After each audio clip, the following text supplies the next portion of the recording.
యూరప్‌లో ఉద్రిక్తలు.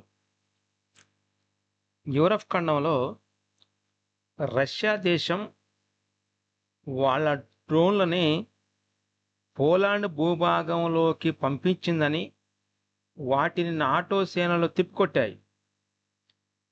12వ తారీఖు సెప్టెంబర్ నెల 2025 తారీఖున రష్యా, బెలారస్ 2 దేశాలు కలిసి జాపాడ్ 2025 పేరుతో సంయుక్త సైనిక విన్యాసాలు జరిపాయి.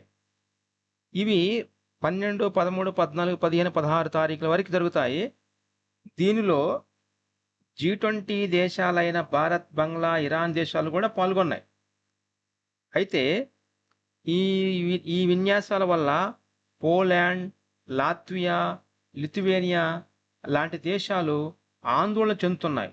ఎందుకు పోలాండ్, లాత్వియా, లిథువేనియా దేశాలు ఆందోళన చెందుతున్నాయంటే 2022 ఫిబ్రవరిలో కూడా రష్యా ఇలాంటి విన్యాసాలు చేసిన తర్వాతనే బెలారస్ మీదుగా ఉక్రెయిన్లో కివ్ నగరం పైకి యుద్ధం ప్రారంభించింది. ఇలా ఈ యుద్ధ విన్యాసాలు జరుగుతున్న క్రమంలో బ్రిటన్ దేశం కొన్ని ఈ పోలాండ్ రక్షణకు 3 రఫెల్ జెట్లను పంపాలని నిర్ణయించింది. ఆ నిర్ణయించినటువంటి క్రమంలోనే బ్రిటన్ దేశము ఈ రష్యా పైన ఆర్థిక ఆంక్షలను విధించింది. అలాగనే బ్రిటన్, చైనా మరియు తుర్కీ ఈ 3 దేశాలకు సంబంధించినటువంటి విషయాల్లో బ్రిటన్ దేశము చైనా, తుర్కీలపై వాళ్ళ యొక్క రక్షణ సంస్థల పైన కూడా ఆంక్షలు విధించింది. అంటే బ్రిటన్ దేశము చైనా, తుర్కీల పైన రక్షణ సంస్థల సంబంధించిన ఆంక్షలు విధించింది. అలాగనే రష్యా పైన ఆర్థిక ఆంక్షలు విధించింది.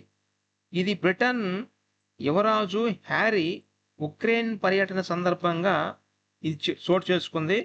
అయితే 2022 ఫిబ్రవరి తర్వాత ఈ కివ్ నగరం పైన రష్యా దాడి అనంతరం హ్యారీ ఉక్రెయిన్ యుద్ధం సమయం నుంచి మరియు ఇప్పుడు వరకు ఎన్నిసార్లు పర్యటించారు?